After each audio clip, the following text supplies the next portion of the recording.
Cette nuit. Cette nuit, l'auteur des faits, aux alentours de 2 heures du matin, a appelé les services de gendarmerie en leur demandant de se transporter à son domicile et en indiquant qu'il y avait un cadavre en son domicile. Et c'est à leur arrivée sur les lieux que l'auteur des faits donc a indiqué aux gendarmes qu'il avait tué son père et qu'ensuite il avait détruit le corps en le brûlant dans la cheminée.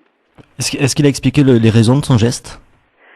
À l'origine, alors sur les raisons de son geste, à l'origine, il semblerait qu'il y ait eu une dispute pour un motif très très futile entre le père et le fils dans la soirée du samedi 22 aux alentours de 20 heures. Cette dispute a dégénéré en coups portés par le fils au père, qui a entraîné la chute du père au sol, à la suite de quoi le fils a continué à lui porter de violents coups de pied alors qu'il était au sol, ce qui, vraisemblablement, d'après les déclarations du fils, aurait entraîné son décès. D'accord, donc c'est plus un décès accidentel qu'intentionnel ?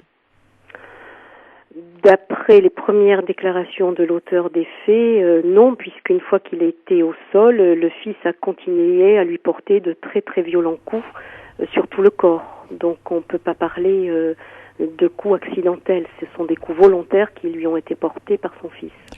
Est-ce qu'il était déjà connu par les services de justice pour des faits de violence ? Non, il n'était pas connu des services de justice pour des faits de violence. Il était connu pour des faits de conduite sous l'empire d'un état alcoolique et de vol, mais pas pour des faits de violence. Et là, c'était le cas au niveau de l'alcool. La soirée avait été alcoolisée ? Non, ça pour l'instant rien ne permet de le dire en l'état de l'enquête, et l'auteur des faits n'indique pas à aucun moment avoir consommé de l'alcool.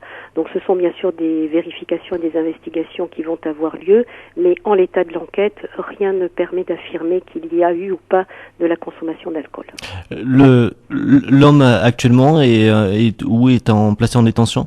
Non, il est placé en garde à vue donc depuis ce matin et l'enquête se poursuit. D'accord. Mais merci beaucoup.